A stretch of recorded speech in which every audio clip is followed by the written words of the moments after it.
Hello प्यारे दोस्तों, अस्सलाम वालेकुम। क्या आप भी the story of creation of universe सुनने में इंटरेस्टेड हैं? अगर हैं इंटरेस्टेड तो इस वीडियो को ज़रूर लास्ट तक देखिएगा। साइंसदानों का कहना है कि इंसान की पैदाइश से पहले इस धरती पर जिन्नात का राज था। ज़्यादातर इन साइंसदान इस बात पर मुत्तफिक हैं कि हज़रत आदम अलैहिस्सलाम से पहले इस धरती पर डायनासॉर्स रहते थे। फिर जब अल्लाह ताला ने हज़रत आदम अलैहिस्सलाम को ज़मीन पर उतारा, फिर जिस तरह इंसानों की तादाद दुनिया में ज़्यादा होती गई, इसी निस्बत से डायनासॉर्स भी इस धरती से नापैद होते गए। आखिरकार सब के सब ख़त्म हो गए। हमारे जहन में यह सवाल पैदा होता है कि अल्लाह ताला ने दुनिया क्यों पैदा की और सबसे पहले इस ज़मीन पर किसको भेजा। इस बात में तो किसी किस्म का शक व शुबा नहीं है। ज़मीन अल्लाह ताला ने पैदा की है। कुरान करीम में इरशाद है, सूरह हदीद आयत नंबर 4 में है कि वही है जिसने आसमान और ज़मीन को 6 दिन में पैदा किया, फिर अर्श पर जलवा फरमा हुआ। वो खूब जानता है ज़मीन में जो चीज़ आए और उससे निकले, जो कुछ आसमान से नीचे आए और जो कुछ उस पर चढ़ कर जाए। जहाँ कहीं तुम हो वो तुम्हारे साथ है और अल्लाह ताला तुम्हारे आमाल को देख रहा है। इस तरह कुरान पाक की सूरह हूद आयत नंबर 7 में इरशाद फरमाता है कि अल्लाह ही वो ज़ात है जिसने ज़मीन व आसमान को 6 दिन में पैदा फरमाया है और उसका अर्श पानी पर था। अहमद बिन हम्बल से मरवी है कि नबी अकरम सल्लल्लाहु अलैहि वसल्लम से किसी सहाबा ने दरियाफ़्त किया कि ए अल्लाह के नबी सल्लल्लाहु अलैहि वसल्लम, ज़मीन व आसमानों को बनाने से पहले खुदा कहाँ था? हुज़ूर अकरम सल्लल्लाहु अलैहि वसल्लम ने फरमाया कि अमा में था। आप सल्लल्लाहु अलैहि वसल्लम ने फरमाया कि तब यहाँ कुछ ना था।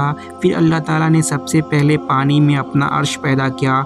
बहुत ज़्यादा रवायात में है कि अल्लाह ताला ने सबसे पहले कलम को बनाया। फिर अल्लाह ताला ने कलम को हुक्म दिया है कि तू क़यामत तक होने वाली हर चीज़ के बारे में लिख दे।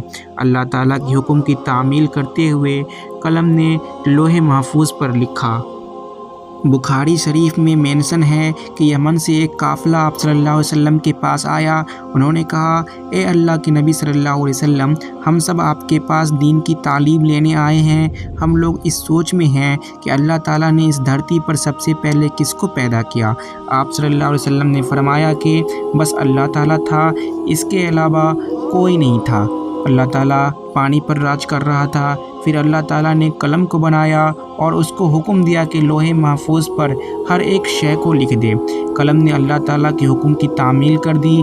फिर ज़मीन व आसमान को पैदा किया गया, यानी कि सबसे पहले पानी, उसके बाद कलम, फिर कलम से सब शय को लिखकर महफूज कर लिया। उलमा कराम फरमाते हैं, कलम के बाद लोहे महफूज को बनाया। फिर कलम ने अल्लाह के हुक्म से हर शय को लोहे महफूज पर लिख दिया। उसके बाद आसमान ज़मीन को बनाया गया। अल्लाह ताला ने इस तरतीब से चीज़ें पैदा की हैं। हज़रत अबू हुरैरा से मरवी है कि अल्लाह के आखिरी नबी सल्लल्लाहु अलैहि वसल्लम ने मेरा हाथ पकड़कर फरमाया कि खुदा ने हफ्ता के दिन मिट्टी को बनाया, ज़मीन और पहाड़ों को इतबार के दिन बनाया था, सोमवार के दिन शजर और मंगल के दिन मुश्किलात, बीमारियों, जरासीमियों और तकलीफ़ों को पैदा फरमाया। बरोज़ बुध नूर, जुमरात को 4 पैरों वाले जानदारों को पैदा किया। जुमतुल मुबारक को और असर और रात के दरमियान फ़रिश्तों और जिनों और हज़रत आदम अलैहिस्सलाम को ज़मीन पर उतारा गया। मुस्लिम शरीफ इस हदीस से मालूम होता है कि सबसे आखिर पर अल्लाह ताला ने इंसान को पैदा किया। सबसे पहले इंसानों में से अल्लाह ताला ने हज़रत आदम अलैहिस्सलाम को पैदा किया था। हज़रत आदम अलैहिस्सलाम को पैदा करने से पहले फ़रिश्ते और जिन को पैदा कर दिया गया। हज़रत आदम अलैहिस्सलाम को पैदा करने से पहले फ़रिश्ते और जिन को पैदा कर दिया गया था। फ़रिश्तों के रहने की जगह आसमान है। कुरान की सूरह शूरा आयत नंबर 5 में है, करीब है आसमान अपने ऊपर से फट पड़े और फ़रिश्ते अपने रब की इबादत में मशगूल होंगे और ज़मीन वालों के लिए इस्तग़फ़ार कर रहे होंगे। ख़बरदार, अल्लाह ताला माफ़ करने वाला और रहमत करने वाला है। हज़रत आयशा रज़ियल्लाहु ताला अन्हा से मरवी है कि अल्लाह ताला के नबी सल्लल्लाहु अलैहि वसल्लम ने फरमाया है कि फ़रिश्तों को नूर, जिनों को आग और हज़रत आदम अलैहिस्सलाम को मिट्टी से पैदा किया गया है। हज़रत आदम अलैहिस्सलाम से पहले जिनों और फ़रिश्तों को पैदा कर दिया गया था।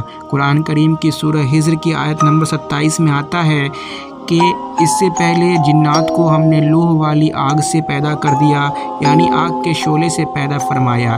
یہ آگ کے بھڑکتے شعلے کے کنارے کو کہتے ہیں۔ جنوں کو آگ کی جڑ سے نہیں بلکہ آگ کے شعلوں کے کناروں سے پیدا کیا ہے۔